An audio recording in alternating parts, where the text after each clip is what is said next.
بسم اللہ الرحمن الرحیم۔ شروع کرتا ہوں اللہ کے نام سے جو بڑا مہربان اور نہایت رحم والا ہے۔ معزز ناظرین کرام، ویڈیو کو لائک کریں، چینل کو سبسکرائب کریں اور اپنے دوستوں کے ساتھ شیئر کریں تاکہ زیادہ سے زیادہ لوگوں تک پہنچ جائے۔ شکریہ۔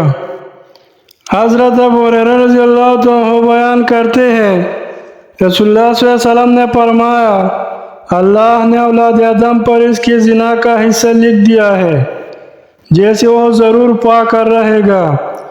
آنکھ کا زنا دیکھنا ہے، زبان کا زنا بولنا ہے، جبکہ نفس تمنا اور آرزو کرتا ہے اور شرمگاہ اس کی تصدیق یا تکذیب کرتی ہے۔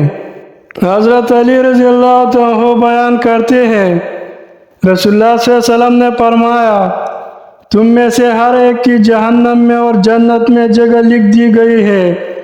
انہوں نے عرض کیا، اللہ کے رسول، کیا ہم پھر اپنے نوشتہ تقدیر پر بھروسہ کر لیں اور عمل کرنا چھوڑ دیں؟ آپ صلی اللہ علیہ وسلم نے فرمایا، عمل کرتے رہو۔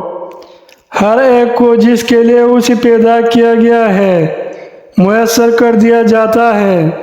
جو شخص سعادت مندوں میں سے ہوگا تو اس کے لیے اہل سعادت کے عمل آسان کر دیے جائیں گے، اور جو شخص بد نصیبوں میں سے ہوا تو اس کے لیے بد نصیبی والے عمل آسان کر دیے جائیں گے۔